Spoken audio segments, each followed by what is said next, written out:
اچھا اسی طرح ہمارے ادارے کے توسط سے ہمارے ایک محترم بھائی محمد شفیق صاحب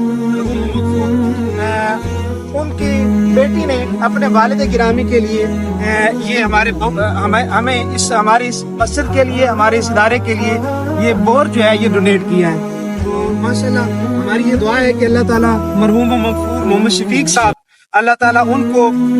اس کے اجر اور اس کے ثمرات اللہ تعالیٰ مرحوم و مغفور کو نصیب فرمائے۔ یہاں پر میں ایک اور حدیث مبارکہ کا سہارا لیتا چلوں کہ آقا علیہ السلام نے ارشاد فرمایا کہ جو صدقہ جاری ہے یہ ایک ایسا عظیم ترین عمل ہے اور ایسا نیک عمل ہے کہ آقا علیہ السلام نے ارشاد فرمایا قیامت کے دن لوگ جو ہیں وہ اپنے حساب و کتاب میں مشغول ہوں گے، لوگ جو ہیں ان کو پریشانی ہوگی اپنے نامہ اعمال کی، لوگوں کو یہ پریشانی ہوگی کہ کس کی نیکیاں زیادہ ہیں اور کس کی نیکیاں کم ہیں،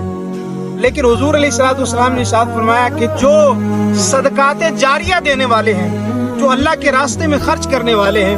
اور دین متین کے لیے جو خرچ کرنے والے ہیں، آقا علیہ السلام نے ارشاد فرمایا قیامت کے دن وہ لوگ بے فکر ہوں گے۔ قیامت کے دن ان لوگوں کو اللہ تعالیٰ اسی صدقہ جاریہ کا سایہ عطا فرمائے۔ تو